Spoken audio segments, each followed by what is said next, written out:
Hello my dear guys, assalamu alaikum. Welcome to my YouTube channel again. আশা করি আল্লাহর রহমতে আপনারা সবাই ভালো আছেন। বন্ধুগণ, আজকের ভিডিওতে সিপ্রোফ্লক্সাসিন অ্যান্টিবায়োটিক সম্পর্কে আলোচনা করব, যেটি গনোরিয়া, ডায়রিয়া, অ্যাকিউট সাইনোসাইটিস, শ্বসনতন্ত্রের সংক্রমণ সহ অসংখ্য সমস্যার সমাধান করে।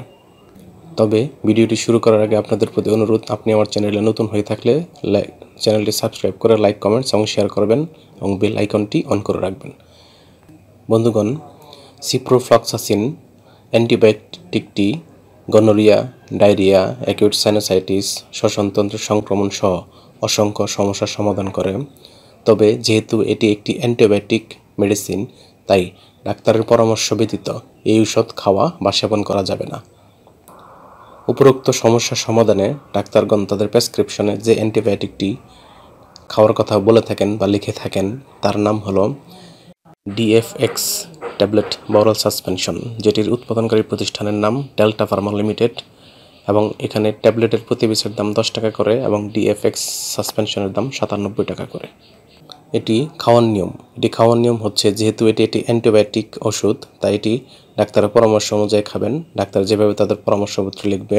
তবে সাধারণত প্রাপ্তবয়স্কদের ক্ষেত্রে সাধারণ মাত্রা 100 থেকে বা 150 থেকে 750 মিলিগ্রাম দিনে 2 বার, শ্বসনতন্ত্রের সংক্রমণের ক্ষেত্রে 250 থেকে 750 মিলিগ্রাম দিনে 2 বার, এবং গনোরিয়া বা ডায়রিয়ার ক্ষেত্রে 250 থেকে 500 মিলিগ্রামের ট্যাবলেট দিনে 1 বার 3 থেকে 5 দিন সেবন করতে পারবেন, এবং সেটি ডাক্তারের পরামর্শ অনুযায়ী।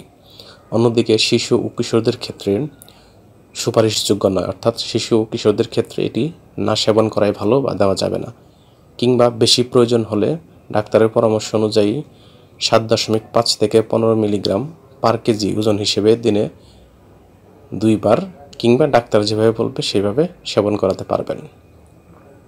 অর্থাৎ অ্যান্টিবায়োটিক ওষুধ ডাক্তারের পরামর্শ অনুযায়ী খেতে হবে এবং ডাক্তার দেখিয়ে খেতে হবে, এটি মাস্ট।